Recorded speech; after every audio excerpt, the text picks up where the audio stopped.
It's past midnight. The blue light from your phone casts shadows across your tired face as you continue scrolling. One more video, one more post, one more comparison to someone who seems to have it all figured out. Your thumb swipes mechanically while your mind drifts to familiar territory. Tomorrow will be different. Tomorrow I'll finally start. You set your alarm with renewed determination. 5 a.m. Tomorrow I become the person I'm meant to be. Morning arrives with the harsh sound of your alarm. You reach over, hit snooze. Once, twice, 3 times. When you finally drag yourself out of bed, you're already running late. You shower in 90 seconds, grab whatever clothes don't need ironing, and sprint to your car. The same traffic, the same radio station, the same parking spot if you're lucky. 8 hours of staring at screens, nodding in meetings, and counting down minutes until freedom. But freedom never really comes, does it? Evening finds you on the couch, exhausted. Netflix asks if you're still watching. You are. You scroll again, planning a tomorrow that looks suspiciously like today. We've all been caught in this cycle. That feeling that you're frozen while everyone else moves forward. You do the same things every day but never seem to make progress. The days blend together, and before you know it, weeks have passed, then months with nothing to show for it except a growing sense of frustration. Why does this happen, and how do we break free? When you feel stuck, it's simply a sign that something needs to change. Your inner self is telling you that your current path isn't working anymore. It's like an internal alarm system designed to prevent you from wasting more time on routes that don't lead to fulfillment. Why do we get stuck? 3 main reasons.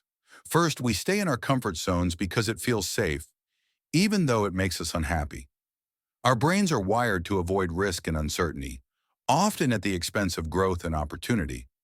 What feels comfortable in the short term often leads to regret in the long run. Second, we keep waiting for the perfect time to start, which never comes. We tell ourselves stories about needing more money, more time, more confidence, or more knowledge before we begin. But readiness is a myth. Successful people start before they feel ready. Third, we're so afraid of making the wrong choice that we make no choice at all. We overthink, overanalyze, and end up paralyzed. Remember that any decision is usually better than endless indecision. At least with a decision, you generate momentum and data. The good news? Realizing you're stuck is the first step to getting unstuck. Most people live their entire lives without this awareness, trapped in routines that drain their energy and potential. Here's how to move forward and prevent this pattern from controlling your life. Take some quiet time away from social media and others' opinions. Listen to what you really want. Try this exercise. Write down what success would look like if no one else would ever know about your achievements. This reveals what truly matters to you versus what you think should matter. Start small. Don't worry about perfection. Write something messy. Take action before you feel ready. The science of behavior change shows that tiny habits are more likely to stick than dramatic overhauls. What's one small action you could take in the next 24 hours? Institute a weekly review practice. Every Sunday evening, take 30 minutes to assess what worked, what didn't, and adjust your approach accordingly. This prevents you from repeating the same patterns without noticing. Create accountability structures. Find a mentor, join a mastermind group, or make a public commitment. When we're answerable to someone beyond ourselves, we're 65% more likely to achieve our goals. Break the hypnosis of routine. Take a different route to work. Rearrange your furniture. Travel somewhere new. Novel experiences create new neural pathways and break the trance of familiarity that keeps us stuck. Add real consequences to your deadlines.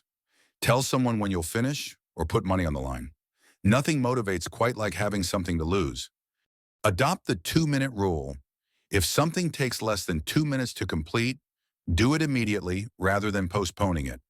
This prevents the buildup of small incompletes that create mental friction. Practice deliberate discomfort. Do something challenging every day. Cold showers, difficult conversations, or learning something that makes you feel like a beginner. This builds your tolerance for the discomfort of growth. Find people who support your growth and challenge you to be better. Studies show we become the average of the 5 people we spend the most time with. Who in your life makes you feel more capable, not less? Track your progress visually. Our brains crave evidence of momentum. Create a simple system to see your consistency, whether it's crossing days off a calendar or watching a progress bar fill up. Celebrate small wins properly. Most of us minimize our achievements and maximize our failures. Take time to acknowledge progress, no matter how incremental. This creates a positive feedback loop in your brain. Get comfortable with being uncomfortable. That uneasy feeling means you're growing. Our brains can't distinguish between good discomfort, growth, and bad discomfort, danger. So we have to consciously override our avoidance instincts. Be kind to yourself through this process. Remember, feeling stuck isn't failure, it's just feedback. Self-compassion research shows that those who treat themselves with kindness during challenges actually make faster progress than harsh self-critics. The changes you need might be smaller than you think. Often it's not about complete reinvention, but rather small pivots that align you with your true path. Look for the next right step, not the entire staircase. You already have what you need to take the first step. Waiting for permission or perfect circumstances is just another form of resistance. As author Stephen Pressfield says, the most important thing about art is to work. Nothing else matters except sitting down every day and trying. Close your social media, put down your phone, take a breath, and just begin. Today, now this moment. Because a year from now, you'll wish you had started today.